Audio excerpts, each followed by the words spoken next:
단순한 얼굴 뒤에, 작은 농부의 모습 뒤에 그토록 끔찍한 어둠의 비밀이 숨겨져 있을 거라고 상상해 본 적이 있는가?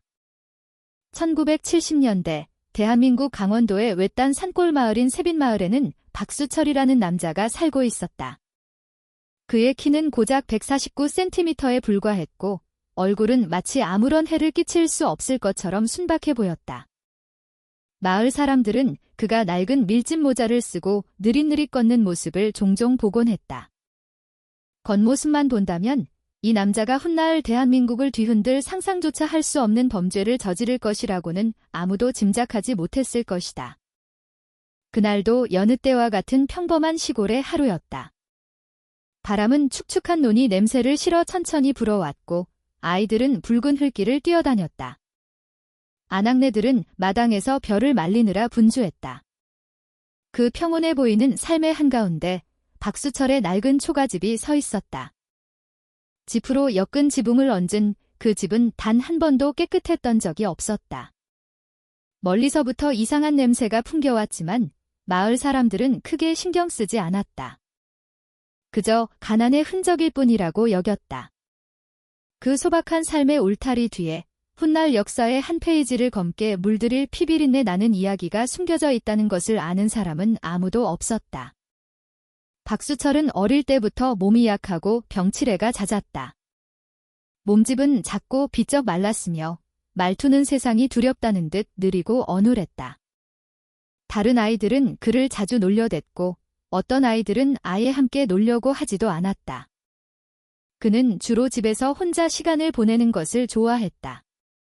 거기서부터 그는 그저 쓸모없는 바보 청년이라는 인상이 굳어졌다. 마을 사람들은 그를 안쓰럽게 여기면서도 별다른 관심을 두지 않았다. 그들은 박수철이 그저 평생 아무런 족적도 남기지 못한 채 가난한 늙은이로 생을 마감할 것이라 짐작했다. 하지만 그 작은 몸 안에 교활한 두뇌와 돌처럼 단단한 심장이 숨어있다는 것을 누가 상상이나 했을까? 박수철은 자신에게 결코 공평한 적이 없었다고 생각하는 세상에 대한 오랜 증오를 품고 있었다. 그는 종종 자신에게 나지막이 속삭였다. 약한 자는 짓밟힐 뿐이라고. 그 생각에서부터 잔인함의 씨앗이 싹텄다. 시간이 갈수록 그는 자신이 힘을 가졌다는 것을 보여주고 싶다는 욕망에 사로잡혔다. 자신의 몸은 비록 작지만 타인의 삶과 죽음을 결정할 수 있는 능력이 있음을 증명하고 싶었다. 그 생각은 서서히 그의 일상을 독처럼 파고들었다. 처음에는 아무도 그를 의심하지 않았다. 박수철은 여전히 다른 농부들처럼 보였다. 비록 논에는 거의 나가지 않았지만 그는 종종 팻마루에 앉아 집 뒤편의 옥수수밭을 향해 멍한 시선을 던지는 모습이 목격되었다. 그 옥수수밭이 훗날 말 없는 증인이 될 것이었다. 처음에는 그저 무성한 옥수수만 자라던 밭이 믿기 힘든 공포의 장소로 변해갔다. 하지만 그 모든 일은 아직 일어나지 않았다. 마을 사람들 눈에 그는 여전히 게으른 농부 박수철일 뿐이었다. 평화로운 마을이 곧 나라 전체를 충격에 빠뜨릴 뉴스의 중심지가 되리라는 것을 아는 사람은 아무도 없었다. 박수철에 대한 이야기는 단순히 한 살인자에 대한 이야기가 아니다. 이것은 또한 게으름, 질투, 그리고 복수심이 마음속에서 길러질 때 인간이 어떻게 악마로 변할 수 있는지를 보여주는 이야기이기도 하다. 박수철은 단 한 번도 열심히 일하도록 교육받지 못했다.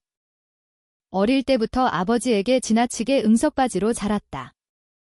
배고픔을 참거나 힘든 노력을 하는 법을 배우지 못했다. 그래서 어른이 되었을 때 그는 삶을 위한 가장 쉬운 길을 선택했다. 그 길은 노동도 기도도 아니었다. 그것은 피의 길이었다. 결국 그를 치욕의 계곡으로 밀어넣은 선택이었다. 마을 구멍가게에서는 종종 읍내 인력시장에서 몇몇 인부들이 사라졌다는 소문이 돌았다. 그 당시에는 아무도 그 일을 박수철과 연관짓지 않았다. 그들은 그저 인부들이 도시로 돈을 벌러 떠났을 것이라고 짐작했다. 그들 중 하나하나가 사실은 마을 변두리의 낡은 초가집에서 마지막 걸음을 멈췄기 때문에 다시는 돌아오지 못했다는 것을 상상한 사람은 아무도 없었다. 박수철은 순진한 얼굴로 모든 사람을 속이는데 성공했다. 사람들 앞에서는 평범해 보였지만 그의 집안에서는 추악한 계획이 서서히 짜여지고 있었다. 만약 우리가 그 시절로 돌아가 박수철의 집 앞에서 본다면 아마도 값싼 담배를 손에 든 채 앉아있는 마른 남자만을 보게 될 것이다. 우리는 그의 눈 뒤에 숨겨진 공포의 그림자를 보지 못할 것이다. 하지만 영적인 감각이 예민한 사람이라면 어딘가 이상하고 서늘한 기운을 느꼈을지도 모른다. 그의 집마당에 들어선 사람들은 종종 소름이 돋는 것을 느꼈기 때문이다.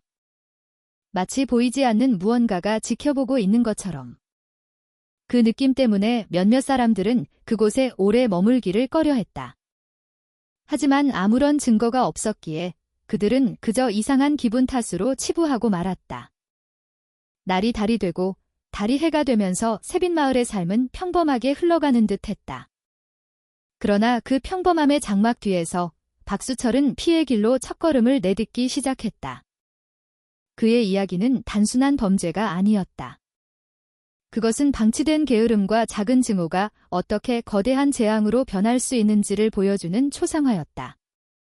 1980년대가 끝나기 전 박수철의 이름은 대한민국 역사상 가장 끔찍한 연쇄살인범 중 한 명으로 기록되었다. 하지만 그 지점에 도달하기까지 그의 이야기는 처음부터 추적되어야 한다. 지나치게 응석바지로 자란 어린아이에서부터 친구들에게 거부당한 청년, 그리고 마침내 피에 굶주린 괴물이 되기까지. 그것이 바로 누구든 소름 끼치게 만들 긴 이야기의 시작이었다. 박수철의 낡은 초가집 뒤편에는 옥수수가 자라는 작은 밭이 있었다. 밖에서 보면 그 밭은 평범해 보였다. 넓고 푸른 옥수수 잎이 바람에 흔들렸고 가끔 참새들이 먹이를 찾는 소리가 들렸다. 마을 사람들에게 옥수수밭은 그저 식량과 가축 사료의 원천일 뿐이었다. 그곳에 수십 개의 어두운 비밀이 묻혀 있다는 것을 짐작한 사람은 아무도 없었다. 그 밭은 순박한 얼굴의 작은 남자가 무정한 사형 집행인으로 변모할 때 말없는 증인이 되었다. 낮 동안 그 밭은 시원하고 그늘지며 심지어 아름답게 보였다. 아이들은 가끔 그 가장자리에서 숨바꼭질을 했고 아낙네들은 옥수수를 따가기도 했다. 하지만 해가 질 무렵이면 그곳의 공기는 변했다. 바람은 코를 찌르는 축축한 냄새를 실어왔다. 들개들은 이유 없이 짖어댔는데 특히 밤이 되면 더욱 심했다. 마을 사람들은 그 냄새가 박수철이 거의 치우지 않는 집안 쓰레기에서 나는 것이라고 생각했다. 그 냄새가 땅속에서 스며나오는 죽음의 향기라는 것을 상상한 사람은 아무도 없었다. 박수철은 흔적을 숨기는데 매우 능숙했다. 그는 인부를 해칠 때마다 생명이 없는 몸을 옥수수밭으로 끌고 갔다. 낡은 삽으로 시신을 덮을 만큼만 땅을 팠다. 장례식도 기도도 없었다. 구덩이 하나가 생기고 또 하나가 늘어났다. 마침내 작은 밭은 이름 없는 공동묘지처럼 변해갔다. 시신은 마치 장작을 쌓듯 얇은 흙층으로 분리되어 차곡차곡 쌓였다. 모든 것은 밤의 고요 속에서 이루어졌다. 귀뚜라미 소리와 아내가 들고 있는 호롱불에 떨리는 불빛만이 함께했다. 시간이 흐르면서 구덩이의 수는 점점 많아졌다. 박수철은 이웃이 의심할까 봐 걱정하기 시작했다. 그래서 그는 하나의 큰 구덩이, 일종의 집단 매장지를 만들기로 결심했다. 그는 교활하게도 한 젊은 인부에게 수확물을 저장할 것이라 속여 땅을 파게 했다. 그 인부는 자신이 파고 있는 구덩이가 바로 자신의 마지막 집이 될 것이라는 사실을 전혀 알지 못했다. 그러나 계획이 끝나기 전 그 인부는 이상한 것을 발견했다. 땅속에서 사람의 뼈처럼 보이는 하얀 뼈를 들어 올린 것이다. 그는 겁에 질려 박수철에게 그것을 보여주었다. 그 순간 박수철의 얼굴은 새하얗게 질렸지만 그는 재빨리 당혹감을 감추고 그것이 단지 오래된 무덤의 흔적일 뿐이라고 말했다. 젊은 인부는 그렇게 목숨을 건졌다. 비록 무심결이었지만 그는 방금 죽음의 문턱에서 벗어난 것이었다. 한때 삶의 원천이었던 옥수수밭은 죽음의 장소로 변했다. 그곳에서 자라는 모든 나무는 마치 희생자들의 피와 땀을 빨아들이는 듯했다. 옥수수는 여전히 탐스럽게 열렸고 잎은 여전히 푸르렀지만 그 땅 밑에는 가족과 작별 인사도 하지 못한 수십 개의 영혼이 잠들어 있었다. 고요한 밤이면 종종 억눌린 신음 같은 이상한 소리가 들려왔지만 마을 사람들은 그저 바람 소리려니 했다. 그들은 땅 아래 수십 구의 시신이 어둠 속에 잠들어 있다는 것을 알지 못했다. 박수철에게 그 옥수수밭은 완벽한 장소였다. 마을 변두리에 다소 외따로 떨어져 있어 그의 움직임을 주목하는 사람이 없었다. 밤이 되면 그는 마음 놓고 땅을 팔 수 있었다. 아내가 들고 있는 작은 호롱불이 유일한 증인이었다. 불쌍한 아내 김순이는 그저 소리 없이 울 수밖에 없었다. 남편의 명령을 거역할 힘이 없었다. 새로운 시신이 묻힐 때마다 그녀는 공포에 떨었지만 감히 저항하지 못했다. 그녀 자신의 삶도 이미 포로와 같았는데 눈앞에서 그렇게 많은 생명이 쓰러지는 것을 본 후에는 더 말할 것도 없었다. 희생자의 수가 늘어날수록 썩는 냄새를 숨기기는 더욱 어려워졌다. 푸른 파리떼가 밭 위를 맴돌았다. 지나가던 마을 사람들은 종종 코를 막았지만 그들은 그것이 분뇨나 동물의 사체 냄새라고만 생각했다. 순박해 보이는 박수철을 의심하는 사람은 아무도 없었다. 오히려 몇몇 사람들은 그의 집이 허름하고 삶이 궁핍하다는 이유로 그를 동정했다.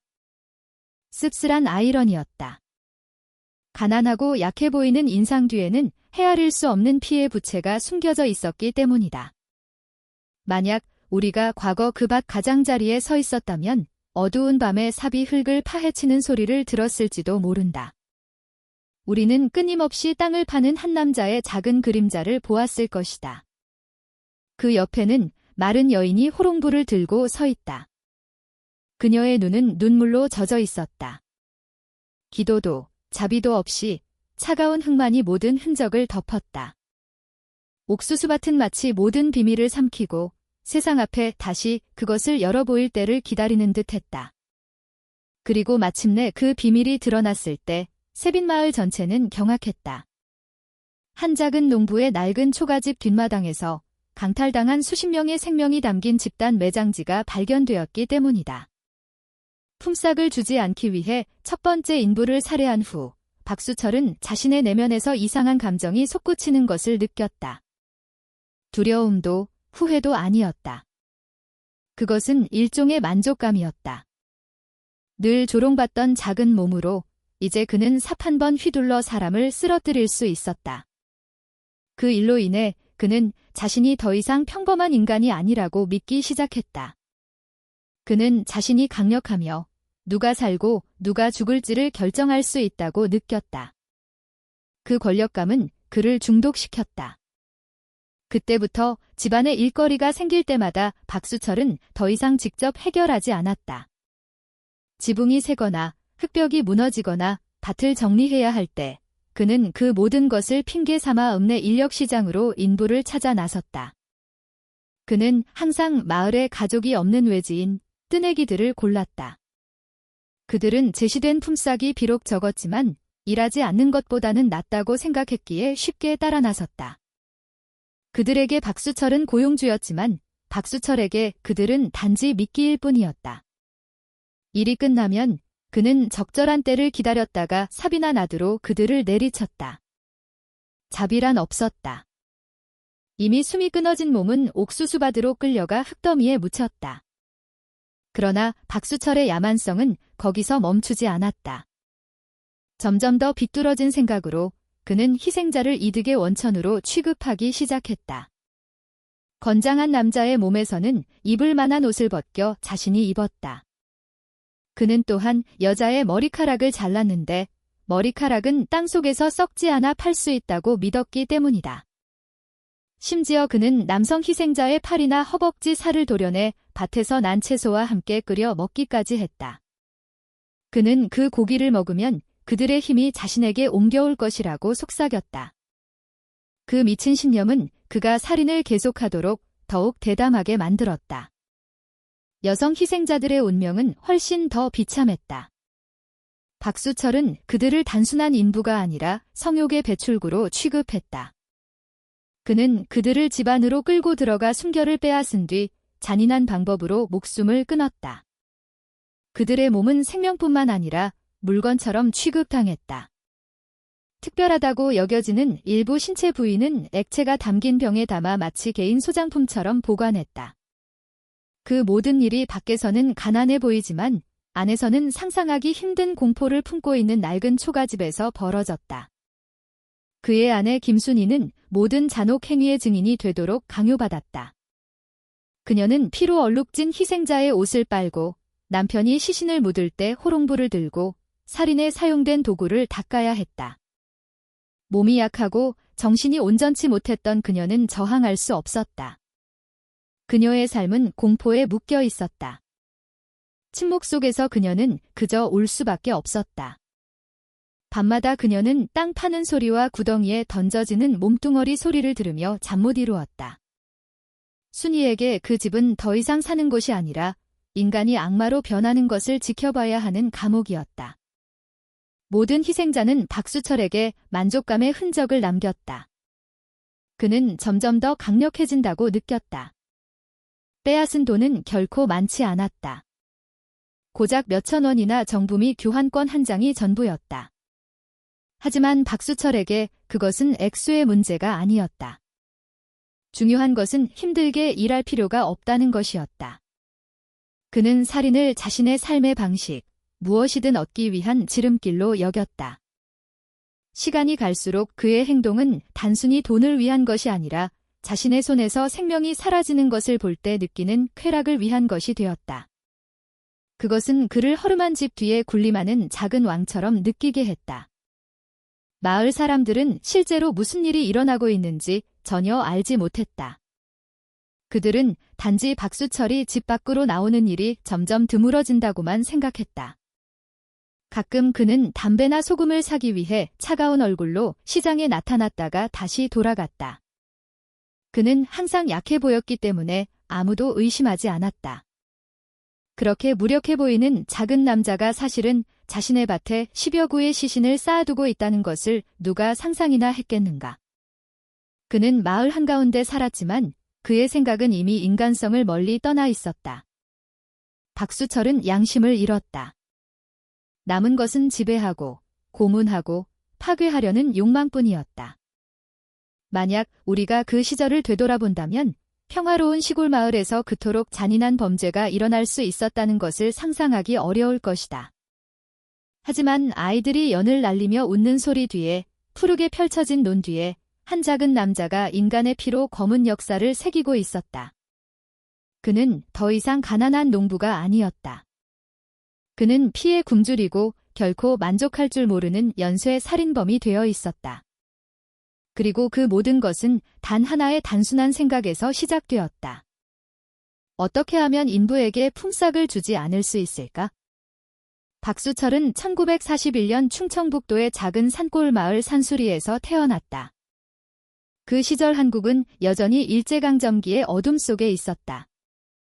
시골 생활은 소박함 그 자체였다. 사람들은 소금에 밥 한 술이라도 먹기 위해 논에서 허리가 휘도록 일했다. 그 어려운 시절에 박수철의 가족은 자녀가 단 둘뿐이었는데 이는 당시로서는 꽤 드문 일이었다. 대부분의 시골 가정은 4~5명, 심지어 그 이상의 자녀를 두었기 때문이다.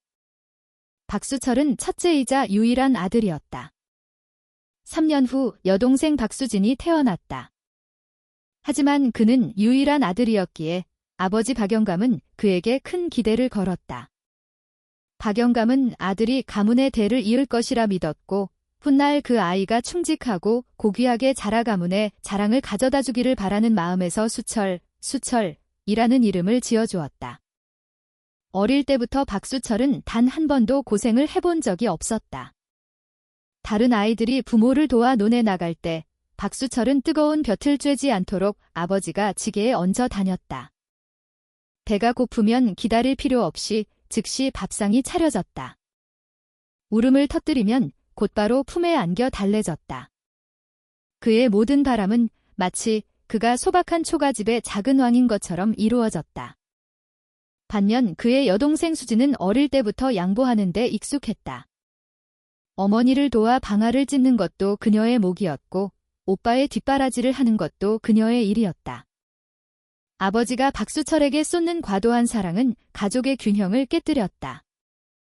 수지는 종종 질투를 느꼈지만 감히 반항하지 못했다. 마음속으로 그녀는 오빠가 결코 독립할 수 없을 것이라는 것을 알고 있었다. 하지만 그녀가 무언가 말하려고 할 때마다 아버지는 항상 박수철의 편을 들었다. 아버지는 말했다. 저 작은 녀석은 잘 보살펴야 해. 나중에 우리 집안의 희망이 될 테니 아이러니컬하게도 바로 그 대우가 서서히 박수철의 영혼을 망가뜨리고 있었다. 또래 아이들이 이미 땔감을 짊어질 수 있을 때 박수철은 여전히 게으름 피우는 데 익숙했다. 그는 이상한 버릇이 있었는데 앉는 것보다 눕는 것을 더 좋아했고 서 있는 것보다 앉는 것을, 걷는 것보다 자는 것을 더 좋아했다. 마을 사람들은 종종 그를 마을에서 가장 게으른 청년이라고 놀려댔다. 하지만 그의 아버지에게 그 게으름은 문제가 되지 않았다. 박영감은 항상 말했다. 내 아들은 시간이 좀 필요할 뿐이야. 나중에는 현명한 남자로 성장할 걸세. 그 희망은 시간이 갈수록 현실과 멀어졌다. 12살이 되어서야 박수철은 다른 친구들보다 늦게 초등학교에 들어갔다. 학교에서 그는 친구가 많지 않았다. 몸집이 작고 말투가 어눌해서 다른 아이들이 자주 비웃고 때렸다. 선생님도 그를 가르치는데 어려움을 겪었다. 박수철은 글씨 쓰기를 싫어했고 외우려 하지도 않았다. 매일 그는 침울한 얼굴로 집에 돌아왔다. 그는 세상이 불공평하다고 더욱 느끼게 되었다. 여동생 수지는 열심히 공부하고 친구들에게 인기가 있었지만 박수철은 점점 더 구석으로 몰려 집에 틀어박히는 것을 선택했다. 일하기는 싫어했지만 그에게는 한 가지 즐거움이 있었는데 바로 책 읽기였다. 학교의 작은 도서관에서 그는 종종 역사책을 빌렸다. 그는 절대적인 권력으로 통치했던 위대한 왕들의 이야기에 매료되었다. 그 이야기들로부터 그는 비슷한 권력을 가지는 것을 공상하기 시작했다. 그의 생각 속에서 그는 사람들이 두려워하는 사람, 다른 사람의 운명을 결정할 수 있는 사람이 되고 싶었다. 하지만 그 공상은 누구와도 나누지 않았다. 가족과 이웃의 눈에 그는 그저 아버지의 보호를 받는 약한 아이일 뿐이었다. 나이가 들어도 그의 몸은 여전히 작아 키는 149cm 남짓이었다. 마을 사람들은 그 작은 몸이 너무 응석바지로 자라 힘든 일을 해보지 않은 탓이라고 수군거렸지만 박영감은 믿으려 하지 않았다. 그는 여전히 자신의 아들이 특별하다고 확신했다. 그는 심지어 박수철을 가문의 비디라고 부르기도 했다. 사랑의 눈이 먼 아버지에게 아들의 약점은 독특함으로 여겨졌다. 그러나 바깥 세상에게 그 약점은 오히려 박수철을 더욱 멀어지게 만들었다. 집에서의 나날은 게으름으로 가득했다. 그는 책을 읽거나 잠만 잤다. 여동생은 계속 어머니를 도와 일했고 아버지는 혼자서 가족의 생계를 짊어지는 것을 마다하지 않았다. 거기서부터 박수철의 나쁜 성품, 즉 노력 없이 쉬운 것만 얻으려는 태도가 형성되었다. 그는 어릴 때부터 힘든 노동 없이 그저 다른 사람이 모든 것을 해주기를 기다리기만 하면 삶을 살아갈 수 있다는 것을 배웠다. 바로 그 잘못된 교훈이 훗날 그가 저지른 모든 범죄의 뿌리가 되었다. 아버지의 과도한 품속에서 자란 아이는 결국 책임감을 모르는 어른으로 변모했다. 만약 시간을 되돌릴 수 있다면 아마도 박영감은 아들을 교육한 방식을 후회했을 것이다. 그러나 역사는 만약을 알지 못한다. 박수철은 거짓된 안락함 속에서 계속 성장했다. 평온한 산수리 마을에서 그 응석바지 작은 아들이 훗날 수많은 가정에 가장 큰 상처를 안겨줄 것이라고는 아무도 예상하지 못했다. 그의 이야기는 무한한 사랑과 잘못된 교육이 한 아이의 미래를 파괴하고 심지어 수십 명의 무고한 사람들의 목숨을 앗아갈 수 있다는 증거가 되었다. 박수철에게 청소년기는 아름다운 시절이 아니었다. 다른 아이들이 어울려 마을 공터에서 공을 차거나 부모님을 도와 모내기를 할 때 박수철은 주로 집에서 조용히 지냈다. 그는 어울리는 것을 좋아하지 않았다. 다가가려고 할 때마다 조롱이 뒤따랐기 때문이다. 작은 몸집과 어눌한 말투는 그를 웃음거리로 만들었다. 시간이 갈수록 그는 스스로를 멀리했다. 그는 더 이상 또래에게 맞거나 놀림받을 때마다 마음의 상처를 느끼고 싶지 않았다. 고독은 그의 도피처가 되었다. 그 외로움 속에서 박수철은 새로운 친구를 찾았는데 바로 책이었다. 학교 도서관은 작고 소장도서도 한정적이었지만 박수철에게는 하루를 채우기에 충분했다. 그는 왕조의 역사 이야기를 좋아했다. 그는 절대 권력으로 통치했던 조선의 왕들에 대해 읽었다. 전쟁에 대해, 계략에 대해, 그리고 지도자가 단 한 번의 명령으로 백성을 복종시킬 수 있는 방법에 대해. 그 종이 위에서 그의 상상력은 자라났다. 그는 자신이 옥좌에 앉아있는 모습을 상상했다. 사람들이 그의 앞에 무릎을 꿇고 모두가 복종하며 두려워했다. 시간이 지나면서 그 독서는 더 이상 단순한 오락이 아니었다. 그는 흡수한 의미를 비틀기 시작했다. 그에게 권력은 자유를 의미했고, 자유는 다른 사람의 삶을 결정할 수 있는 능력을 의미했다. 그 생각은 계속해서 자라났다. 집에서 그는 게으름뱅이였지만 머릿속에서는 권력에 대한 공상을 짜느라 바빴다. 그는 존경받는 사람, 다시는 멸시받지 않을 사람이 되고 싶었다. 그의 작은 몸은 약했지만 그는 자신의 두뇌가 무기가 될 수 있다고 믿었다. 그는 단지 그 공상을 현실로 만들 방법을 찾아야 했다. 한편 일상생활은 여전히 힘들게 흘러갔다. 박수철은 일하기를 점점 더 꺼려했다. 아버지가 논일을 도와달라고 할 때마다 그는 여러 가지 핑계를 대며 거절했다. 때로는 배가 아프다고 하고 때로는 어지럽다고 했다. 마침내 아버지는 포기했다. 박영감은 아들이 특별하다고 여전히 믿으면서 혼자 논을 돌보는 것을 선택했다.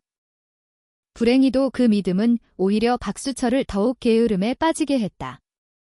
그는 노력 없이 모든 것을 얻는 데 익숙해졌다. 원하는 것은 무엇이든 반드시 채워졌다. 서서히 그의 마음속에는 세상이 원래 땀 흘릴 필요 없이 자신에게 모든 것을 주어야 한다는 잘못된 신념이 형성되었다. 박수철은 또한 숨겨진 질투심을 키우며 자랐다. 그는 친구들이 달리고 나무를 짊어지고 함께 즐겁게 웃는 것을 보았다. 반면 자신은 툇마루에 앉아 책을 읽을 수밖에 없었다. 그 질투심은 증오로 변했다. 그는 건강하고 강한 모든 사람은 행복할 자격이 없다고 생각하기 시작했다. 그는 자신이 단지 다르다는 이유로 항상 억압받는다고 느꼈다. 거기서부터 복수하고 싶은 욕망이 생겨났다. 하지만 그는 그 복수심을 직접적으로 드러내지 않았다. 그는 마음속 깊이 그것을 간직하며 폭발할 적절한 때를 기다렸다. 속임수와 전략에 대한 역사책을 읽는 습관은 박수철에게 한 가지를 가르쳐 주었다. 약점은 교활함으로 덮을 수 있다는 것. 그는 고대의 인물들이 칼뿐만 아니라 지혜와 계략으로 전쟁에서 승리하는 것을 관찰했다. 거기서부터 그는 자신도 같은 일을 할 수 있다고 믿게 되었다. 육체적인 힘이 없다면 그는 여전히 속이고 계획하고 마침내 다른 사람을 지배할 수 있었다. 바로 이 생각이 훗날 그가 저지른 범죄의 기초가 되었다. 세빈마을에서의 나날은 박수철에게 고요함으로 가득했다. 그는 초가집 툇마루에 앉아 붉은 흙길을 멍하니 바라보았다. 가끔 그는 낡은 책을 펴고 빛나는 눈으로 읽었다. 집 밖에서는 아이들이 즐겁게 노는 소리가 들려왔지만 그는 신경 쓰지 않았다. 그의 생각 속에서 그는 이미 그 작은 세상을 훨씬 넘어섰다. 그는 자신이 통치하고 결정하고 마음에 들지 않는 사람은 누구든 제거하는 것을 상상했다. 그 공상은 그를 옅게 미소 짓게 했다. 겉으로는 침울해 보였지만 그 미소가 증오의 씨앗이 자랄 준비가 되었다는 것을 알아차린 사람은 아무도 없었다. 마을 사람들이 보았다면 그들은 그저 박수철은 쓸모없는 게으름뱅이라고 말했을 것이다. 그들은 그 게으름 뒤에 좋은 일이 아닌 다른 것을 위해 계속해서 일하는 두뇌가 있다는 것을 알지 못했다. 만약 그때 누군가 그를 올바르게 이끌어 주었다면 아마도 그의 삶의 길은 달라졌을 것이다. 그러나 현실은 다르게 말했다. 그는 계속해서 공상에, 질투심에, 권력을 잡고 싶은 욕망에 자신을 내맡겼다. 그리고 거기서부터 어둠으로 향하는 긴 길이 서서히 열렸다. 그 길은 훗날 그 자신뿐만 아니라 수십 명의 무고한 사람들을 죽음의 나락으로 이끌게 될 것이었다. 1974년은 강원도 많은 가정의 삶을 바꾼 해였다. 당시 정부는 광활한 토지를 필요로 하는 대규모 프로젝트인 소양강댐 건설을 결정했다. 박수철이 태어나고 자란 산수리 마을은 그 영향을 받는 지역 중 하나였다. 많은 집이 철거되어야 했고 노는 물에 잠겼으며 소박한 가정들은 고향 땅을 떠나야만 했다. 마을 사람들에게 그것은 단지 집을 잃는 것이 아니라 역사와 추억을 잃는 것이었다. 박수철의 가족도 떠나야 할 이들 중 하나였다. 그의 아버지 박영감은 마음이 무거웠지만 선택의 여지가 없었다. 그들은 약간의 보상금을 받고 다른 지역으로 이주하도록 안내받았다. 마침내 그 작은 가족은 여전히 한적한 새로운 마을인 강원도 세빈마을에 정착했다. 그곳은 큰 길에서 다소 떨어져 있었다. 그들의 집은 임시로 지어졌고 흙벽에 슬레이트 지붕을 얹었다. 밖에서 보면 허술했고 안에서는 먼지와 습기로 가득했다. 하지만 그곳에서 새로운 삶을 시작해야 했다. 박수철의 여동생 수진에게 이사는 기회였다. 그녀는 가족이 더 나은 삶을 시작할 수 있기를 바랐다. 하지만 박수철에게 새로운 마을은 외로움을 더할 뿐이었다. 그는 이미 33살이었고 몸은 작았으며 고정된 직업도 없고 여전히 게을렀다. 다른 남자들이 공장이나 논에서 일자리를 찾느라 바쁠 때 박수철은 주로 앉아서 공상에 잠겼다. 그를 처음 본 세빈마을 주민들은 곧 그가 쓸모없는 늙은 총각이라는 딱지를 붙였다. 그 호칭은 그의 마음의 상처를 더했다. 새 마을에서의 삶도 쉽지 않았다. 땅은 척박했고 일자리는 제한적이었다. 사람들은 마른 밭에서 일하거나 도시에서 건설 인부로 일해야 했다. 반면 박수철은 힘든 일을 오래 견디지 못했다. 작업반에 합류해도 잠시 버티다가 포기했다. 1년 동안 그는 최소한의 공동 작업량조차 채우지 못했다. 다른 주민들의 비웃음은 더욱 심해졌다. 어떻게 다 큰 남자가 힘들게 일하지 못할 수 있단 말인가? 하지만 그 조롱은 오히려 박수철을 더욱 멀어지게 하고 마음속에 원한을 품게 만들었다. 시간이 흐르면서 박수철의 집은 더욱 허름해졌다. 집 뒤에 판 화장실 구덩이는 가득 찼지만 결코 청소되지 않았다. 지독한 냄새가 퍼져나가 이웃들은 지나갈 때마다 코를 막아야 했다. 하지만 그들은 그저 고개를 저으며 집주인의 게으름 탓이라고 생각했다. 모두가 각자의 일로 바빴기 때문에 아무도 도와주려 하지 않았다. 결혼하여 다른 마을에 사는 수진이 가끔 찾아왔지만 그녀가 충고할 때마다 박수철은 콧방귀를 낄 뿐이었다. 그는 자신의 삶이 자신의 행동 때문에 엉망이 되었다는 현실을 받아들이기를 거부했다. 세빈마을에서 박수철은 점점 더 고립되었다. 그는 친구도, 직업도, 결혼도 하지 못했다. 나이는 30을 넘었지만 그를 받아주려는 여자는 아무도 없었다. 그의 외모는 매력 없다고 여겨졌고 키는 작았으며 직업은 불분명했고 성격은 게을렀다. 그 모든 것이 그를 삶에 대해 더욱 분노하게 만들었다. 침묵 속에서 그는 더 운이 좋다고 여겨지는 사람들에게 증오심을 품었다. 그는 더 튼튼한 집을 지을 수 있는 이웃을 질투했고 결혼하여 아이를 가질 수 있는 젊은이들을 질투했다. 그 질투심은 가슴속에 점점 더 쌓여갔다. 하지만 그 모든 것 뒤에서 박수철은 자신이 탈출구가 될 수 있다고 생각하는 무언가를 발견하기 시작했다. 이 새로운 마을은 외딴 곳에 위치해 있었고 번잡함에서 멀리 떨어져 있었다. 그의 집은 옥수수밭 근처의 조용한 구석에 있었다. 지나다니는 사람도 많지 않았다. 평범한 사람에게 이 상황은 비참하게 느껴졌겠지만 박수철에게는 오히려 이것이 기회였다. 그 고독은 그에게 다른 사람의 눈에 띄지 않고 무엇이든 할 수 있는 공간을 주었다. 위험한 생각이 자라나기 시작했다. 그는 이곳에서 만약 외부인이 왔다가 사라진다면 아무도 신경 쓰지 않을 것이라는 것을 깨달았다. 그 생각은 그의 마음속에 깊이 뿌리내렸다. 시간은 계속 흘러 해가 바뀌었지만 박수철의 삶은 결코 변하지 않았다. 그는 여전히 게으르고 외톨이이며 사회에서 소외된 작은 남자였다. 그러나 그의 마음 깊은 곳에서는 심연이 열려 있었다. 그 심연은 첫 번째 희생자가 떨어지기를 기다리며 입을 벌리고 있었다. 한때는 그저 조용한 새 마을이었던 세빈마을은 서서히 비극의 무대로 변해가고 있었다. 박수철이라는 이름의 한 총각이 소유한 낡은 초가집에서 수십 년 후까지 사람들을 공포에 떨게 할 어두운 이야기가 탄생하리라는 것을 아무도 알지 못했다. 1983년 초 세빈마을의 생활은 평소와 다름없이 흘러갔다.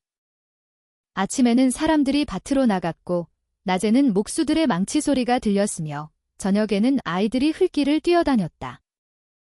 박수철의 집은 상황이 달랐다. 집 뒤의 화장실 구덩이는 이미 가득 차 악취가 점점 더 심해졌다. 옆길을 지나가는 사람들은 코를 막아야 할 정도였다. 하지만 박수철은 그것을 치우기에는 너무 게을렀다. 그에게 땅을 파고 오물을 퍼내는 것은 천한 일이었다. 그는 손을 더럽히느니 차라리 돈을 쓰는 편이 낫다고 생각했다. 어느 날 아침, 박수철은 읍내 인력시장으로 향했다. 그곳에는 일거리를 기다리는 일용직 인부들이 많이 모여 있었다.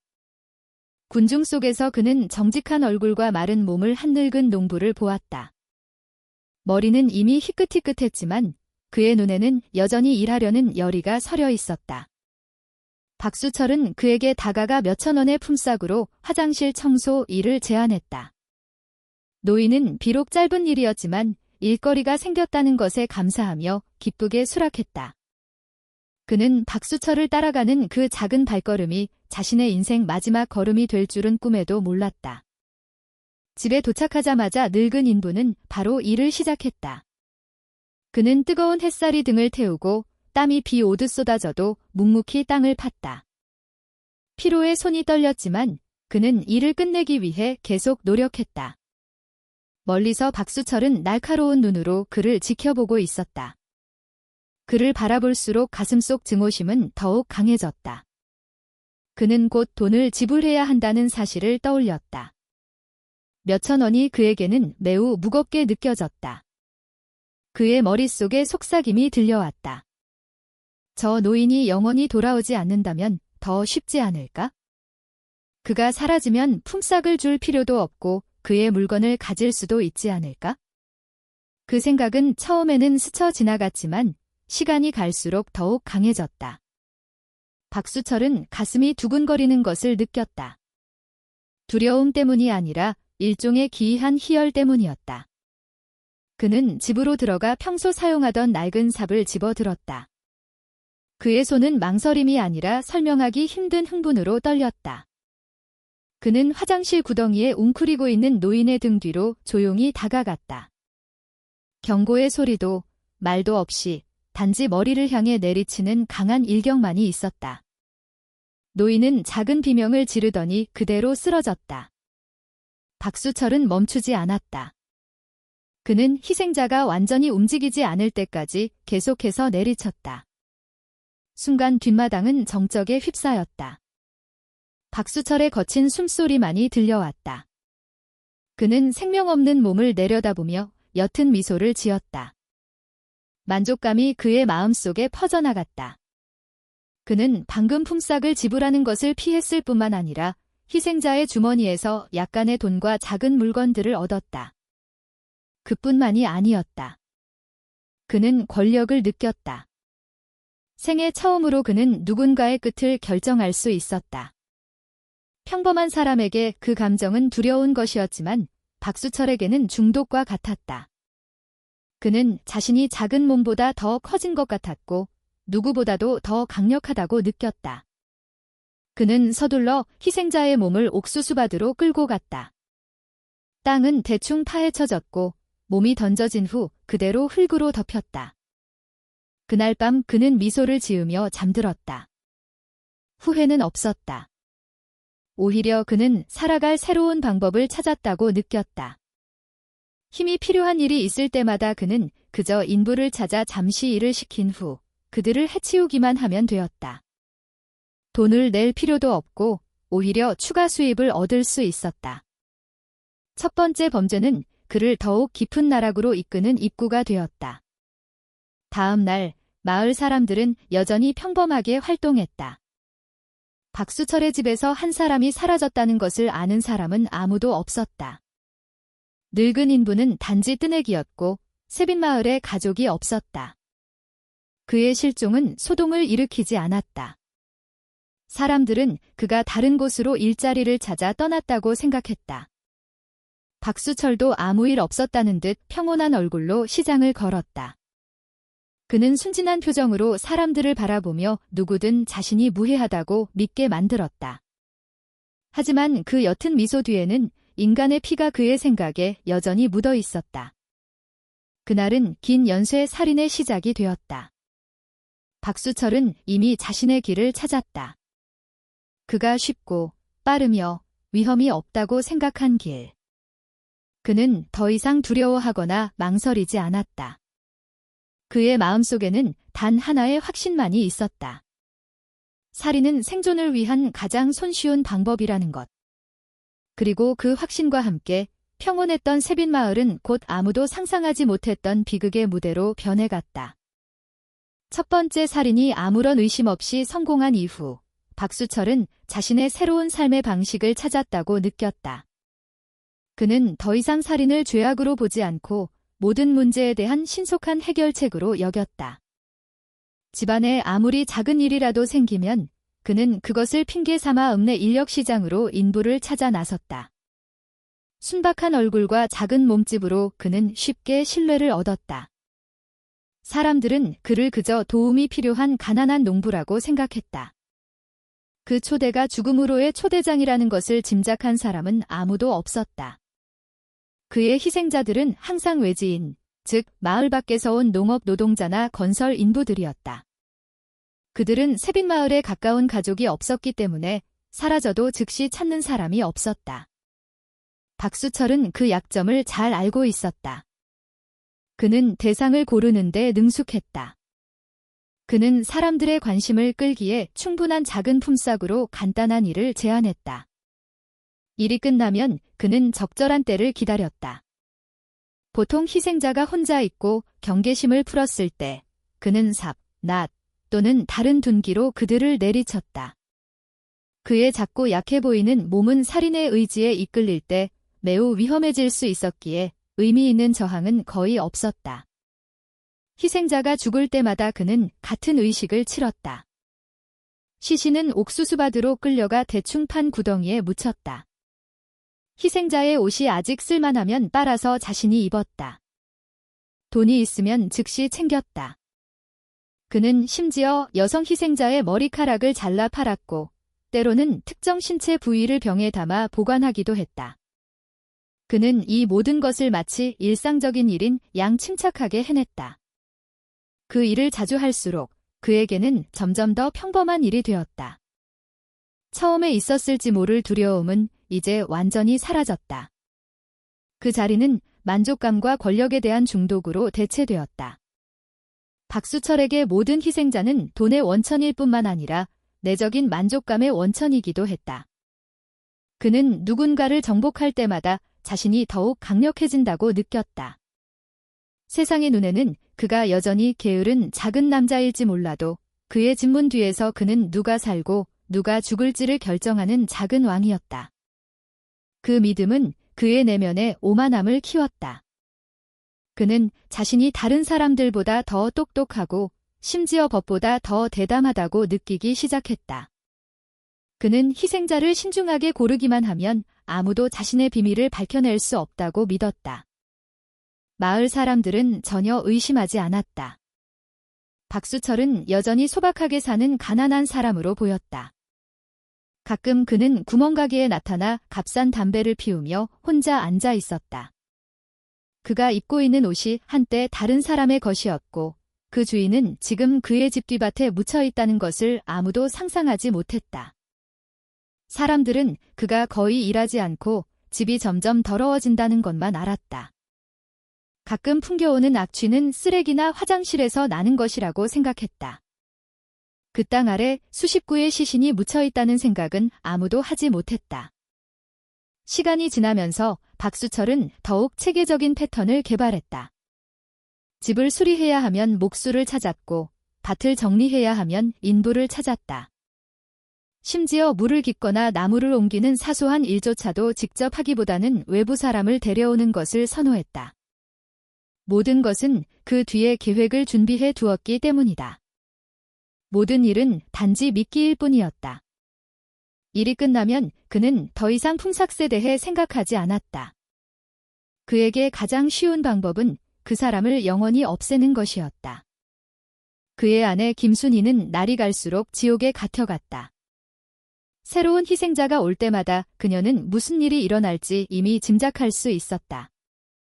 그녀는 경고하거나 저항할 용기가 없었다.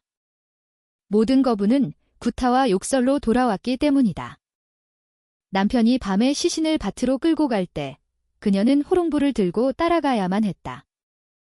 그녀의 손은 떨렸고 눈물은 흘러내렸지만 그녀의 발걸음은 남편을 따라야 했다. 그녀는 만약 소리를 낸다면 자신의 운명도 희생자들과 같아질 수 있다는 것을 알았다. 그녀의 삶은 마치 그림자처럼 탈출구 없이 항상 남편의 뜻을 따랐다. 이런 방식으로 박수철의 희생자 수는 계속해서 늘어났다. 1명에서 5명으로, 5명에서 10명으로 마침내 수십 명에 이르렀다. 옥수수밭의 모든 구덩이는 말없는 증인이 되었다. 비옥해야 할 땅은 이제 집단 매장지가 되었다. 나무들은 마치 그 아래 묻힌 비밀을 빨아들이는 듯 무성하게 자랐다. 아무도 몰랐고 아무도 의심하지 않았다. 세빈마을은 여전히 평온했다.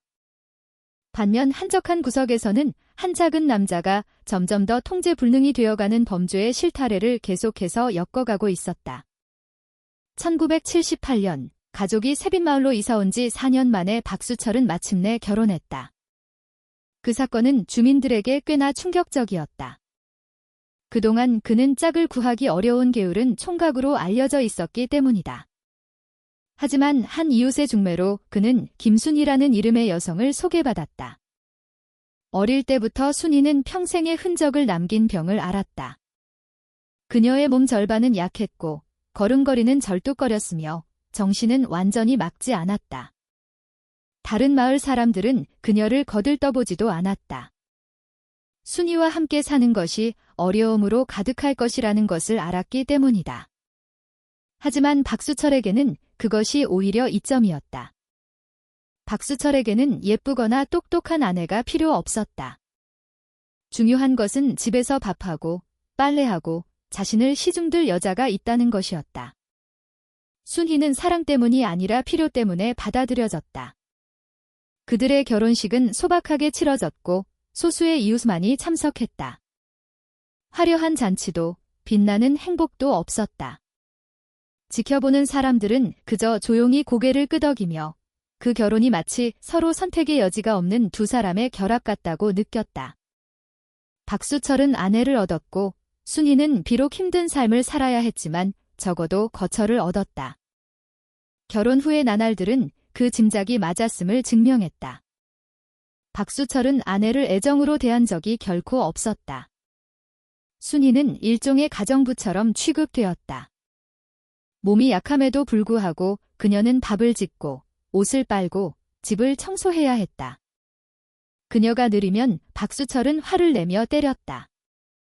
그녀가 실수하면 그 작은 남자의 입에서 거친 욕설이 튀어나왔다. 그녀는 돌아갈 곳도 도와줄 사람도 없이 그저 조용히 울 뿐이었다. 그래서 그녀는 마음이 돌처럼 굳어버린 남자의 아내로서의 삶을 체념하고 받아들였다. 하지만 가장 끔찍한 것은 순이가 남편의 어두운 비밀에 강제로 연루되기 시작했을 때였다. 그날 밤, 한 인부가 마당에서 숨이 끊어진 채 쓰러진 후 박수철은 그의 몸을 옥수수밭으로 끌고 갔다. 그는 아내를 소리쳐 불렀다. 몸을 떨며 순이는 호롱불을 들고 남편이 땅 파는 발걸음을 비추었다. 그녀는 인간의 몸이 기도도 의식도 없이 단지 차가운 흙으로 덮이는 것을 똑똑히 보았다. 그날 밤 이후 그녀의 삶은 끝없는 악몽으로 변했다. 그녀는 남편의 비밀을 알았지만 저항할 수 없었다. 모든 저항은 죽음을 의미했다. 새로운 희생자가 생길 때마다 순이는 항상 돕도록 강요받았다. 희생자의 옷이 피로 가득하면 그녀가 깨끗해질 때까지 빨아야 했다. 더러운 도구가 있으면 그녀가 정리해야 했다. 때로는 비명을 지르지 않기 위해 입을 막았다. 공포가 온몸을 굳게 만들었기 때문이다. 남편은 항상 위협했다. 만약 다른 사람에게 말하면 그녀의 몸도 뒷밭의 희생자들을 뒤따를 것이라고.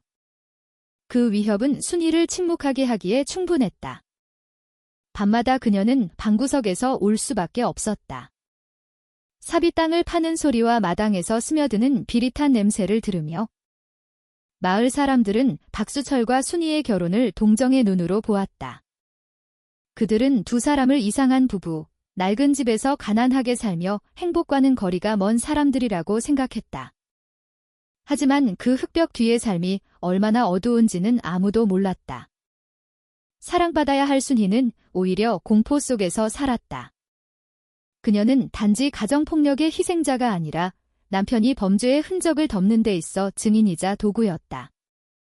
그녀의 모든 눈물방울은 그녀가 사실상 자신의 집에서 포로였다는 말없는 증인이 되었다. 시간이 갈수록 순이는 희망을 잃어갔다. 그녀는 저항할 힘도 도망칠 용기도 없었다. 그녀는 그저 언젠가 모든 것이 끝나기를 바라며 체념했다. 하지만 박수철은 결코 멈추지 않았다. 오히려 시간이 흐르면서 희생자의 수는 더욱 많아졌고 순이는 그 지옥의 순환에 더욱 깊이 갇혔다. 그녀는 너무 많은 비밀을 알고 있었다. 남편이 항상 감시했기 때문에 도망칠 수 없었고 살해당할까 두려워 말할 수도 없었다. 그녀의 삶은 악마로 변해버린 남편의 그림자에 완전히 묶여 있었다. 밖에서 보면 박수철과 순이의 작은 집은 마을 구석의 가난한 집일 뿐이었다. 사람들은 단지 궁핍하게 사는 두 불쌍한 영혼을 보았다. 하지만 그 집안은 지옥이었다. 순이는 단순해야 할 모든 일이 어떻게 피로 끝나는지를 목격했다. 그녀는 사람이 살해되는 것을 보았고 시신이 묻히는 것을 보았다. 그녀는 희생자의 옷을 빨았고 아무것도 할 수 없었다. 매일 밤 그녀는 악몽 없이 잠들 수 있기를 조용히 기도했다.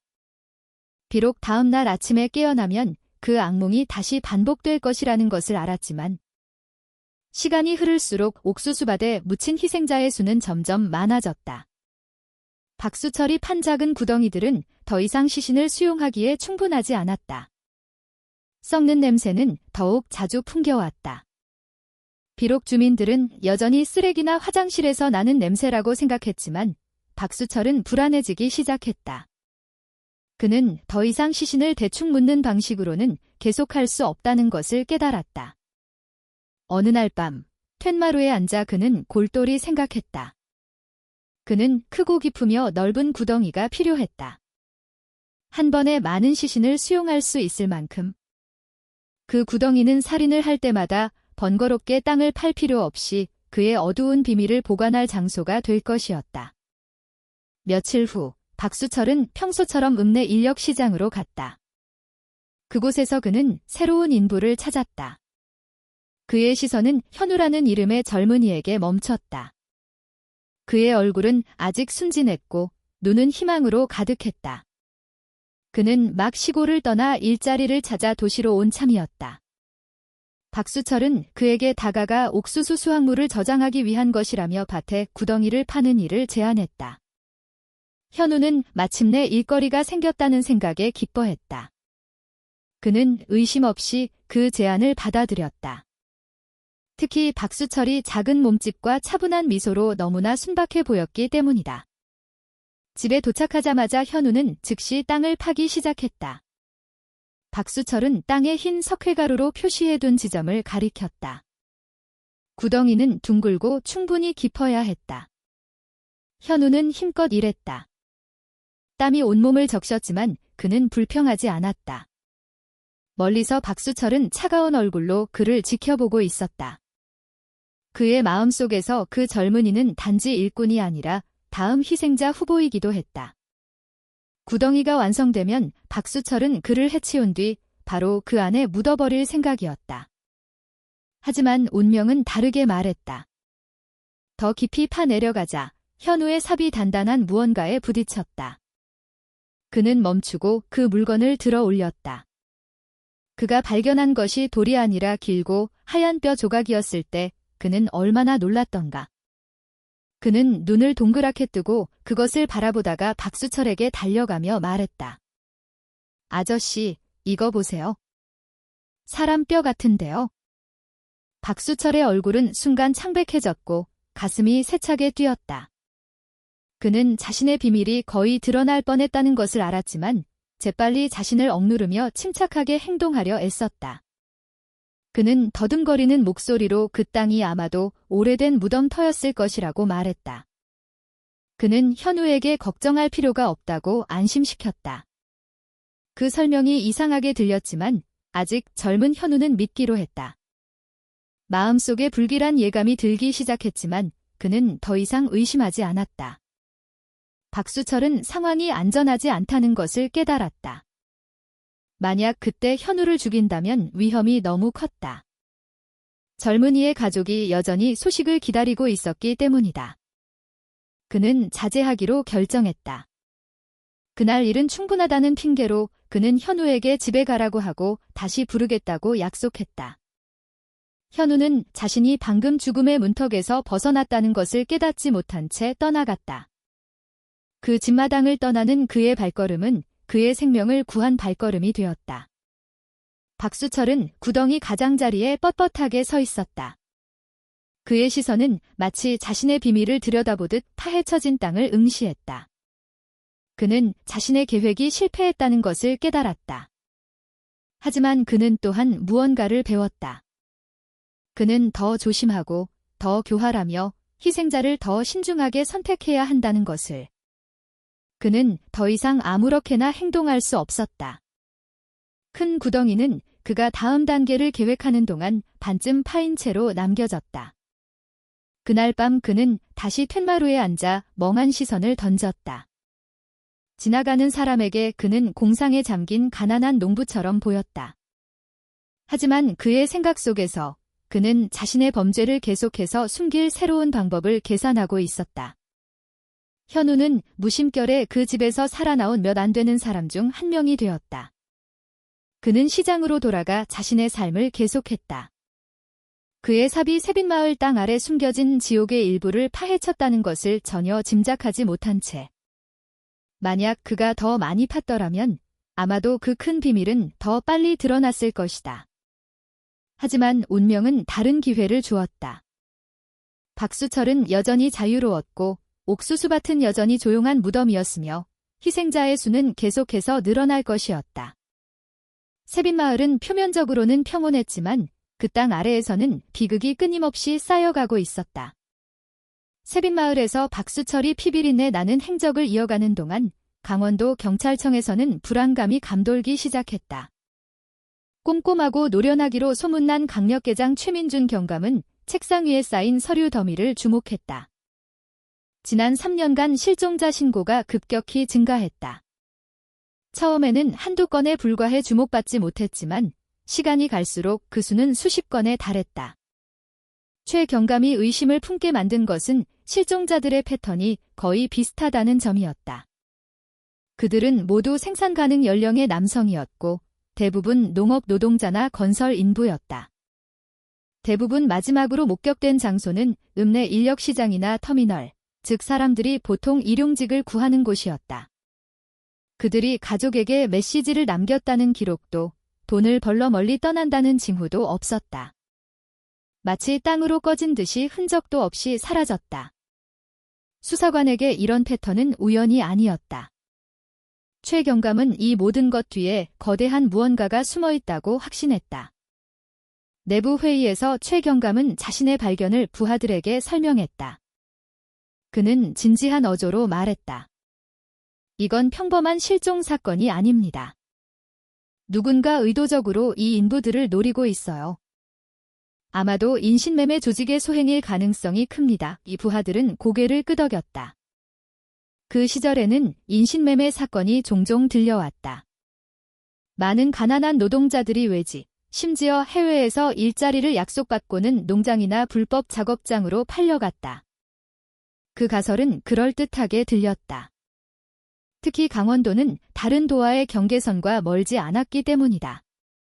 수사는 그 방향으로 진행되었다. 경찰은 직업소개소 직원으로 알려진 사람들을 조사하기 시작했다. 그들은 터미널, 시장, 그리고 인부들이 보통 모이는 장소를 방문했다. 몇몇 경찰관은 정보를 수집하기 위해 일용직 노동자로 위장하기도 했다. 하지만 몇 주가 지나도 결과는 없었다. 대규모 조직이 활동한다는 증거는 발견되지 않았다. 몇몇 브로커가 인부들을 속인 혐의로 체포되기는 했지만 수십 명의 실종과는 관련이 없었다.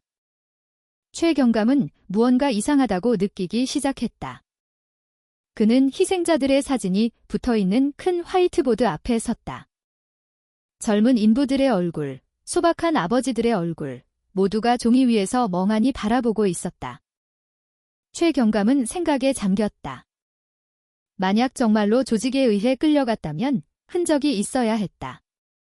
그들이 차를 타는 것을 본 증인이 있어야 했다. 하지만 접수된 보고서는 항상 같았다. 마지막으로 일자리를 제안한 낯선 사람과 함께 있는 것이 목격된 후 사라졌다는 것. 그들이 어디로 끌려갔는지 아는 사람은 아무도 없었다. 마치 흔적도 없이 인간을 삼키는 블랙홀이 있는 것 같았다. 한편 사회는 불안에 휩싸이기 시작했다. 실종자 소문은 입에서 입으로 퍼져나갔다. 보통 일자리를 찾아 시장으로 오던 뜨내기들은 두려워하기 시작했다. 그들은 서로 모르는 사람이 제안하는 일자리에 조심하라고 경고했다. 하지만 두려움이 커져도 누가 범인인지 지목할 수 있는 사람은 아무도 없었다. 작은 몸집과 순박한 얼굴의 박수철은 여전히 자유롭게 돌아다녔다. 경찰을 포함한 그 누구도 그에게 의심의 눈초리를 보내지 않았다. 최 경감에게 조직을 찾지 못한 실패는 무거운 짐이 되었다. 그는 자신이 잘못된 방향으로 수사하는 시간이 길어질수록 더 많은 희생자가 나올 것이라는 것을 알았다. 하지만 그는 누군가를 특정하여 의심할 만한 강력한 이유가 아직 없었다. 모든 실종 신고는 면밀히 조사되었고 모든 증인에게 진술을 받았지만 끝은 항상 막다른 골목이었다. 경찰서에서의 밤은 점점 더 길어졌다. 최 경감은 종종 혼자 앉아 서류를 응시하며 자신의 주위를 벗어난 패턴을 찾으려 애썼다. 바깥에서는 박수철이 마음속으로 작게 웃었다. 그는 안전하다고 느꼈다. 경찰이 존재하지도 않는 조직의 그림자를 쫓느라 바쁜 동안 그는 계속해서 자신의 행동을 이어갔다. 인부들은 계속해서 그의 집에서 작은 일자리를 제안받고는 다시는 돌아오지 않았다. 희생자의 수는 늘어났고 옥수수밭의 흙은 생명 없는 몸으로 더욱 무거워졌다. 세빈마을은 여전히 조용했다. 하지만 그 고요함 뒤에서 비극은 계속되고 있었다. 최민준 경감은 아직 범인이 누구인지 몰랐지만 그는 단순한 인신매매보다 더 어두운 무언가가 있다는 것을 이미 느끼고 있었다. 그는 마음속으로 답을 찾을 때까지 멈추지 않겠다고 맹세했다. 비록 수사의 길은 아직 멀었지만 그는 시간이 장막을 걷어낼 것이라고 확신했다. 아무리 큰 범죄라도 숨기려 애써도 진실은 결국 수면 위로 떠오르기 마련이니까. 달이 바뀌어도 최민준 경감이 이끄는 수사는 이렇다 할 성과를 내지 못했다. 수사관들은 여전히 모든 실종자가 인신매매 조직의 희생자라는 추측에 매달렸다. 그들은 여러 곳에서 작전을 펼치고 직업 속에서 브로커를 급습했으며 심지어 밀수꾼들이 자주 이용하는 샛길까지 폐쇄했다. 하지만 그 모든 노력에도 불구하고 사라진 인부들의 흔적은 찾을 수 없었다. 새로 접수되는 신고는 최 경감의 마음을 더욱 무겁게 할 뿐이었다. 그의 사무실 화이트보드에는 새로운 얼굴들이 계속해서 붙었고 마치 그의 무력함을 비웃듯 차갑게 그를 응시했다. 강원도 인근 마을에서는 인부들의 실종 소식이 더 큰 불안을 야기했다. 보통 일자리를 찾아 시장으로 향하던 젊은 남자들은 경계심을 품기 시작했다. 그들은 낯선 사람의 제안을 쉽게 믿지 말라고 서로에게 당부했다. 하지만 현실은 많은 선택지를 주지 않았다. 좁은 농토는 충분한 수확을 내지 못했고 일용직 노동은 여전히 생존을 위한 유일한 길이었다. 그래서 두려워하면서도 그들은 몇 푼의 돈이라도 벌어올 수 있기를 바라며 길을 나섰다. 불행히도 그들 중 일부는 다시는 돌아오지 못했다. 가난한 가정들은 불안 속에서 살았다. 돈 벌러 간 아들을 기다리는 어머니가 있었지만 몇 달이 지나도 소식이 없었다. 일자리를 구하러 간다며 작별 인사를 한 남편을 기다리는 아내가 있었지만 그는 결코 돌아오지 않았다. 그들의 눈물은 마르지 않았고 그저 초가집 문 앞에서 기다릴 수밖에 없었다. 그들은 경찰서에 찾아가 신고하고 기적을 바랐지만 듣는 대답은 항상 같았다. 수사는 아직 진행 중이라는 것. 그 작은 희망은 시간이 지나면서 절망으로 변해갔다. 한편 박수철은 여전히 자유롭게 활보했다. 그는 보이지 않는 그림자 같았다. 하지만 그는 그들 한가운데에 있었다. 작은 몸집, 느린 걸음, 부드러운 목소리. 그 남자가 수십 명의 생명을 앗아간 원인이라고는 아무도 생각하지 못했다. 밤마다 그는 희생자의 시신을 옥수수밭으로 끌고 가 흙으로 덮은 뒤 아무 일도 없었다는 듯이 삶을 이어갔다. 시간이 갈수록 그는 자신이 법 위에 있다고 느꼈다. 경찰은 존재하지도 않는 조직의 그림자를 쫓느라 바빴고 자신은 낡은 초가집에 조용히 앉아 있었다. 최민준 경감은 점점 더 초조해졌다. 수십 장의 희생자 사진이 붙은 보드를 볼 때마다 그의 마음은 무거워졌다. 그는 수사 방향에 무언가 잘못되었다는 것을 알았지만 새로운 증거 없이는 추측을 바꿀 수 없었다. 부하들은 지쳐가기 시작했다. 일부는 심지어 그 인부들이 정말로 돈 벌러 멀리 떠났을 것이라고 생각했다. 최 경감은 그들을 날카롭게 쳐다보며 이것은 우연이 아니라고 강조했다. 누군가 의도적으로 그 인부들을 노리고 있다는 것. 그의 말은 확신에 차 있었지만 마음속으로는 그 역시 아직 출구를 찾지 못했다. 세빈마을 자체에서도 수군거림이 들리기 시작했다. 주민들은 박수철이 종종 낯선 사람들을 집으로 데려오는 것을 이상하게 여겼다. 하지만 그 사람들은 다시는 나오는 모습이 보이지 않았다.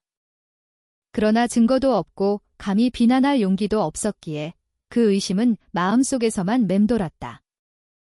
몇몇 이웃은 거리를 두기로 했다. 그들은 그 집에서 나는 악취와 불편함을 견딜 수 없었다. 그의 옥수수밭을 지날 때마다 불쾌함을 느꼈지만 남의 일에 참견하는 것으로 여겨질까 두려워 침묵을 선택했다.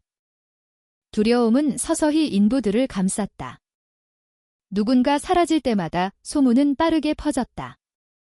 사람들은 일자리를 제안하는 사람을 함부로 따라가지 말라고 당부하기 시작했다. 하지만 필요는 두려움보다 강했다. 굶주린 배는 미룰 수 없었다. 1,000원짜리 한 장이면 그들은 눈을 감고 제안을 받아들이기에 충분했다. 박수철은 그 약점을 잘 알고 있었다. 그는 계속해서 그것을 이용했다. 그에게는 사람이 많아질수록 그가 얻는 만족감도 커졌다. 그는 자신이 점점 더 건드릴 수 없는 존재가 된다고 느꼈다. 경찰서에서 최 경감은 종종 밤늦게까지 혼자 앉아 있었다. 희미한 불빛이 그의 책상 위 서류 더미를 비추었다. 침묵 속에서 그는 울면서 정의를 요구하러 왔던 가족들의 얼굴을 떠올렸다. 그는 수사가 계속 막다른 길에 부딪히면 다음 희생자가 곧 나올 것이라는 것을 알았다. 그 도덕적 부담이 매일 그를 짓눌렀다. 하지만 그는 여전히 언젠가 진실이 드러날 것이라는 믿음을 붙잡고 있었다. 아무리 큰 범죄라도 숨기려 애써도 진실은 결국 수면 위로 떠오르기 마련이니까? 그때까지 박수철은 여전히 자유롭게 활보하고 있었다. 세빈마을은 표면적으로는 평온해 보였다. 하지만 그 땅 아래 수십 구의 시신은 어둠 속에 잠들어 있었고 그 수는 마치 아무도 막을 수 없는 것처럼 하나씩 계속해서 늘어났다. 1985년 초 읍내 인력시장은 다시 일자리를 찾는 인부들로 붐볐다. 그들 중에는 이대성이라는 이름의 젊은이가 있었다. 그는 착하고 부지런하며 정직한 청년으로 알려져 있었다. 그날 그는 몇몇 친구들과 함께 와서 누군가 자신의 노동력을 사주기를 바랐다. 그는 가난한 가정을 위해 정부에서 지급한 양곡 교환권 한 장을 가지고 있었다. 그의 계획은 일을 마친 후 마을 양곡 창고에 들러 그 교환권을 쌀로 바꾸는 것이었다. 그는 부엌이 쌀로 가득 찬 것을 보고 기뻐할 어머니를 상상하며 작은 미소를 지었다. 하지만 운명은 다르게 말했다. 박수철은 이미 분명한 목적을 가지고 시장에 왔다. 그의 날카로운 눈은 먹잇감을 찾고 있었다.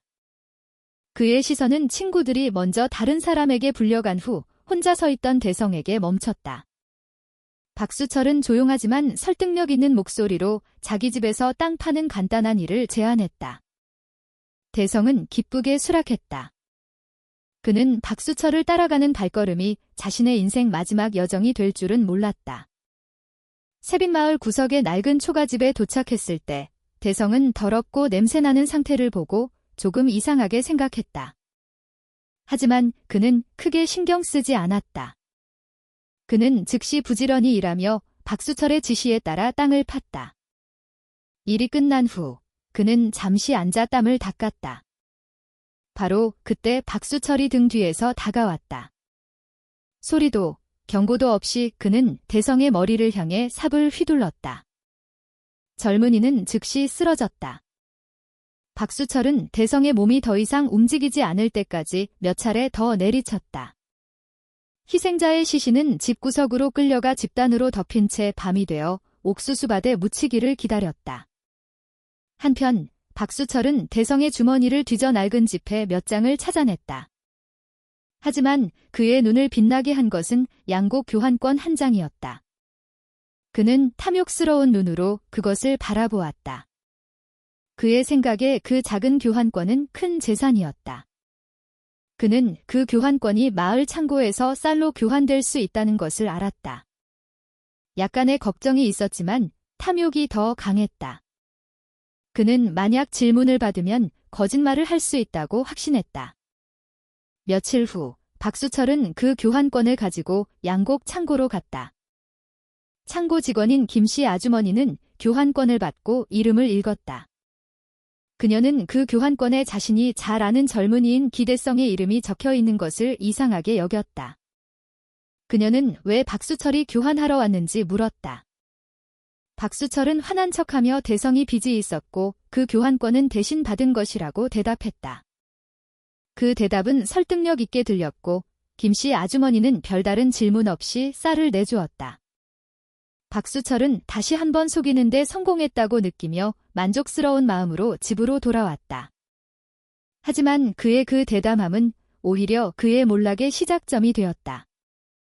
대성이 사라진 지 며칠 후 그의 가족은 사방을 찾아다녔다. 그들은 대성이 양곡 교환권을 가지고 있었다는 것을 기억했다. 그들은 마을 창고로 가서 그 교환권이 이미 교환되었는지 물었다. 김씨 아주머니의 설명으로부터 작고 마르며 교활한 얼굴을 한 남자가 이미 그 교환권을 교환해 갔다는 사실이 드러났다. 그 묘사는 즉시 마을 구석에 사는 이상한 사람인 박수철을 떠올리게 했다. 다른 가족 중에서도 구성원을 잃은 가족이 있었고 그들이 마지막으로 그 사람을 박수철과 함께 본 것을 기억하면서 의심은 더욱 강해졌다. 서서히 퍼즐 조각들이 맞춰지기 시작했다. 그동안 단지 게으른 남자로만 여겨졌던 박수철이 사실은 큰 비밀을 가지고 있다는 것. 주민들은 그에 대해 조용히 이야기하기 시작했다. 어떤 사람은 그가 종종 인부들을 집으로 데려가지만 다시는 나오는 것을 본 적이 없다고 말했고, 또 다른 사람은 그의 밭에서 나는 악취가 평범한 것이 아니라고 말했다. 모든 의심은 마침내 한 이름, 박수철에게로 향했다. 다음 며칠은 그 작은 남자에게 힘든 날들이었다.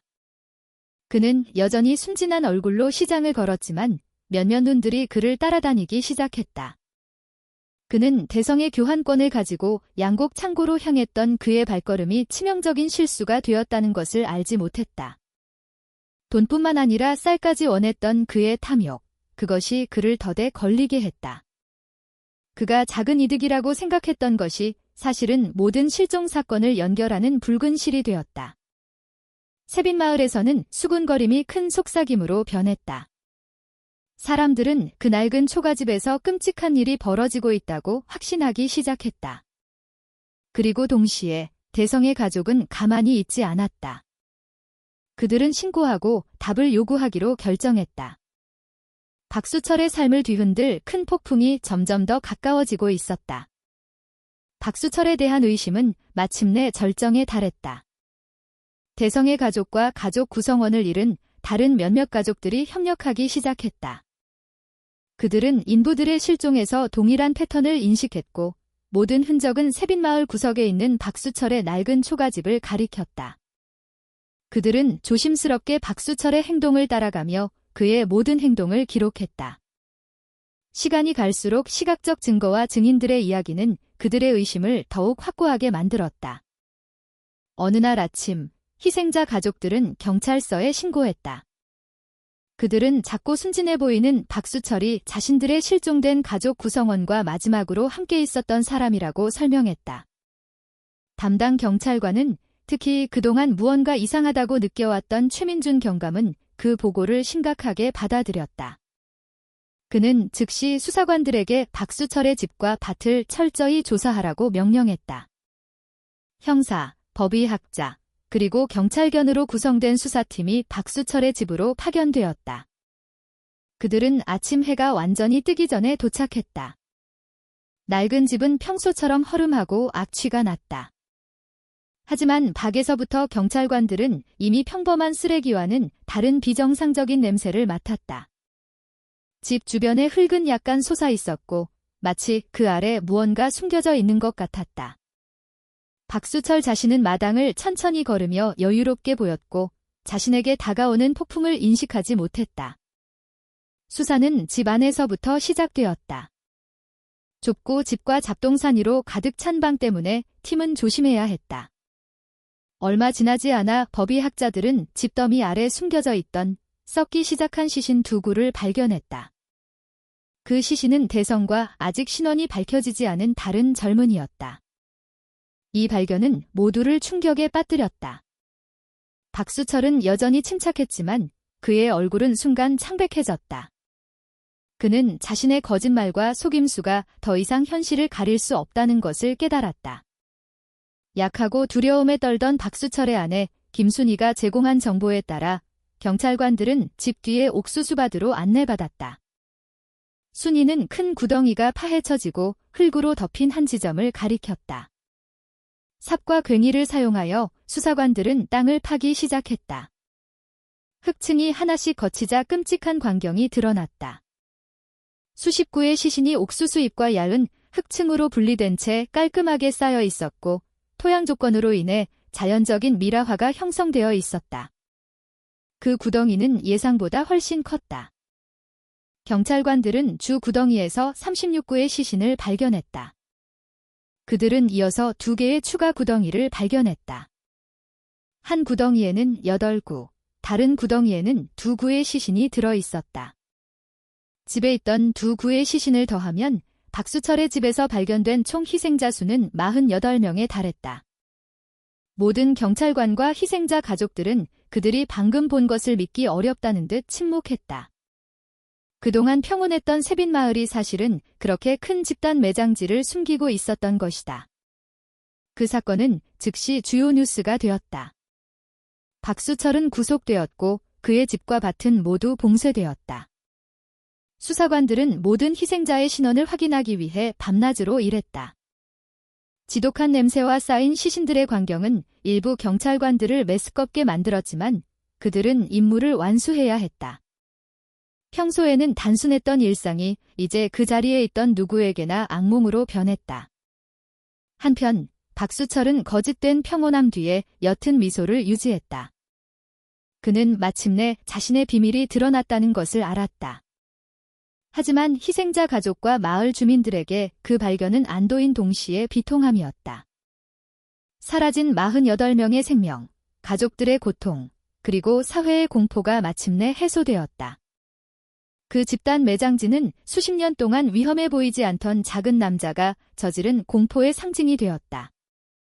법의학자들은 조심스럽게 신원 확인 절차를 시작했다. 모든 유해가 검사되었고 작은 기록이 만들어졌으며 모든 희생자가 기록되었다. 세빈마을은 조용한 곳에서 그 지역 최대의 범죄 수사 중심지로 변했다. 그곳에 있던 모든 사람들은 두려움, 공포, 그리고 마침내 범인이 잡혔다는 안도감이 뒤섞인 감정을 느꼈다. 옥수수밭의 집단 매장지는 오랫동안 방치된 악이 상상할 수 없는 비극이 될 수 있다는 명백한 증거가 되었다. 집단 매장지 발견 후 박수철과 김순희에 대한 법적 절차는 신속하게 진행되었다. 수사관들은 비록 제한적이었지만 모든 범죄를 밝히는데 핵심이 된 순희의 진술을 포함한 모든 증거를 완비했다. 재판은 춘천지방법원에서 열렸다. 법정은 세빈마을과 그 주변을 뒤흔든 긴 비극의 끝을 목격하고자 하는 희생자 가족, 경찰, 그리고 마을 주민들로 가득 찼다. 박수철은 여전히 차가운 태도를 유지했다. 그의 얼굴은 스스로의 눈에는 죄가 없어 보였다. 비록 그를 바라보는 모든 눈이 분노와 두려움으로 가득했지만 반면 야위고 약한 몸의 순희는 창백한 얼굴로 앉아 아무도 쳐다보지 못했다. 그들은 그동안 사회와는 다른 세상, 오직 폭력, 두려움, 그리고 속임수로만 가득 찬 세상에서 살아온 부부였다. 판사는 기소 내용을 낭독하기 시작했다. 박수철의 모든 행위가 하나씩 설명되었다. 48명 살해, 시신 훼손, 아내에 대한 고문, 그리고 사회의 신뢰를 악용한 것. 제시된 증인과 증거는 법정을 침묵시켰다. 누구도 그 사실을 반박할 수 없었다. 모든 증거는 하나의 결론을 가리켰다. 박수철은 단지 연쇄살인범이 아니라 어릴 때부터 잘못된 삶의 선택에서 태어난 악의 상징이었다. 긴 절차를 거친 후 법원은 판결을 내렸다. 박수철과 김순희는 모든 혐의에 대해 유죄 판결을 받았다. 두 사람 모두 사형을 선고받았다. 그 결정은 엇갈린 반응을 불러일으켰다. 희생자 가족들은 마침내 범인이 응분의 처벌을 받았다는 것에 안도했다. 하지만 다른 한편으로는 비록 연루되었지만 남편의 공포와 폭력에 갇혀 살았던 순희에 대해 동정심을 느끼는 사람들도 많았다. 판사의 설명에서 박수철의 범죄는 단지 악의적인 의도 때문만이 아니라 어릴 때부터 형성된 생활 패턴 때문이라고 언급되었다. 그는 아버지에게 과도하게 응석바지로 자랐고 열심히 일하는 법을 배우지 못했으며 노력 없이 항상 모든 것을 받았고 적절한 도덕적 감독 없이 혼자 방치되었다. 이 패턴은 게으르고 탐욕스러우며 잔인한 성격을 형성했다. 그의 범죄는 게으름, 질투심, 그리고 주변에 주어진 기회의 조합에서 자라났다. 이 비극에서 얻을 수 있는 교훈은 매우 중요하다. 첫째, 방치된 질투, 게으름, 탐욕은 다른 사람을 해치는 행동으로 발전할 수 있다. 둘째, 부모가 자녀를 교육하는 방식은 성격 발달에 큰 영향을 미친다. 지도와 책임감이 동반되지 않은 무한한 사랑은 이기적이고 위험한 성품을 키울 수 있다. 셋째, 겉모습이 항상 내면을 반영하는 것은 아니므로 약하거나 달라 보이는 사람에 대해 사회는 경계해야 한다. 세빈마을 주민들에게 박수철의 이야기는 경고가 되었다.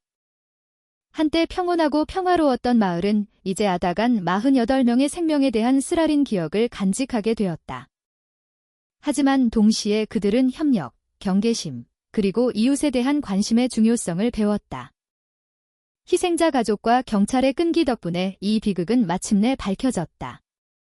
박수철과 순희는 감옥에서 마지막 여생을 보냈다.